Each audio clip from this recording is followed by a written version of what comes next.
Hey guys, welcome back to World of Tanks with Hachiman. Here I'm bringing you a battle that was fun to play, and it's not the most epic of games, but it's a very good object lesson. It's a very good learn to play moment, and this is all about knowing what your tank is capable of, forming a plan from the beginning, sticking to it, and making it work. This is the march of the T29. I am platooned with Thermo, and he is also in his T29. And I absolutely love this tank, and I've said many times that I need to do a review of it. Simply because it's such a beast of a tank, and it's such a fantastic machine. It really deserves a review. Anyway, the reason this is so important is because if we look at this here, we're on Northwest and XVM gives us a 41% chance to win. Now, why does XVM say that? Well, because there's 4 players on the other team with green WN8s, okay? And nobody on my team with a green WN8. So, XVM's doing the math and saying they've got a better players, they're more likely to win.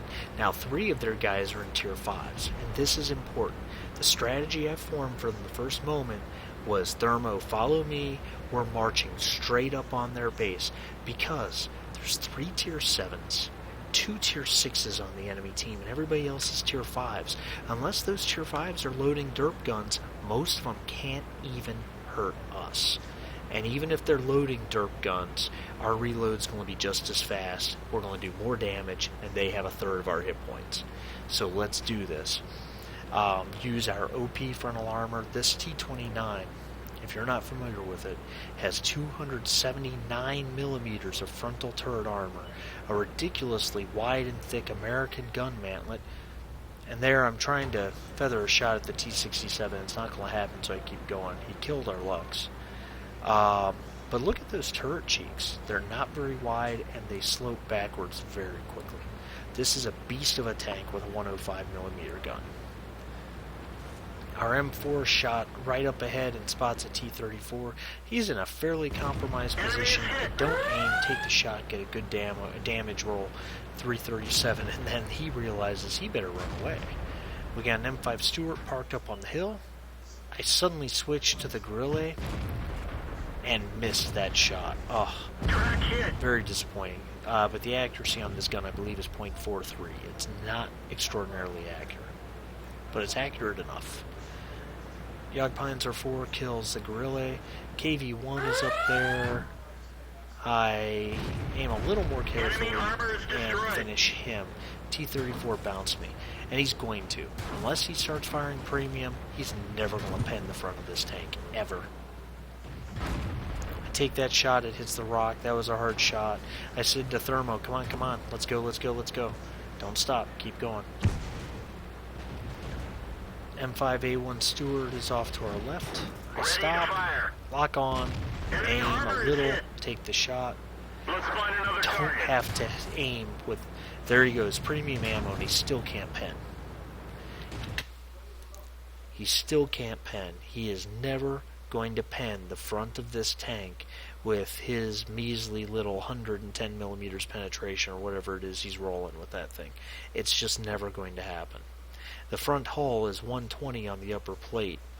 Lower plate is not, but it's hard to hit at that kind of an angle. You go hull down with a T29 when it's top tier, and you may as well be God. It's that simple. Alright, back to the game.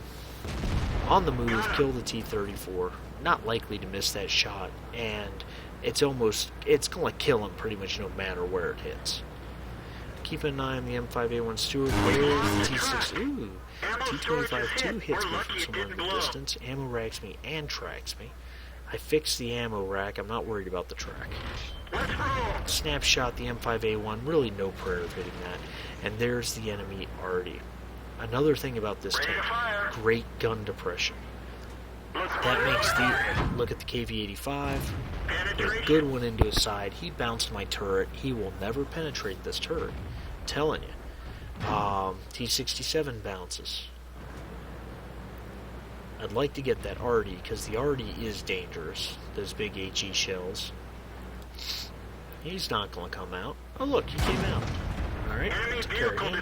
KV-85 penned me right there. Well, the reason the KV-85 penned me is he put his shell right into the side of the turret. Side turret on this guy, I believe, is 120 millimeters, right in that neighborhood, and that is very easily penetrable. But I took the hit to kill the Arty, frankly. KV-85 is in a pretty decent spot, but now he's got my front. He took out my viewfinder. He can take out my track. That's all he can do. He can't hit my lower plate from his angle. He's too high up. And I tell Thermo, move into the cap strip. And the reason I did that is because they have a ton of tanks down on the one line and near our base. They're going to cap soon, and our only chance is to get ahead of it. I'm not worried about getting reset. They don't have the firepower for it. I back up and turn the front of my tank.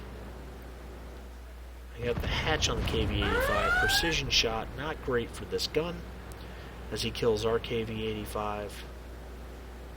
Looking at him now, but I wasn't ready to shoot. I get the T67 though. Finish him. And Thermo puts in a nice shot to kill the KV-85. Even with 3 people capping our base, we're more than 10 seconds ahead. This is in the bag unless they can reset. All these fast medium tanks they've got out there, and none of them can get back to reset in time. Jagdpanzer IV intercepts the T25-2. He's still coming our way, but that's it. It's game. And he kills, and then I get the other T67. Game's over. We won. But I'll take that shot. Securing a high caliber medal. And as you can imagine, having taken 14 hits, only 3 of which penetrated, 3 bounce shots from a KV-85, 5 bounce shots from a T-34.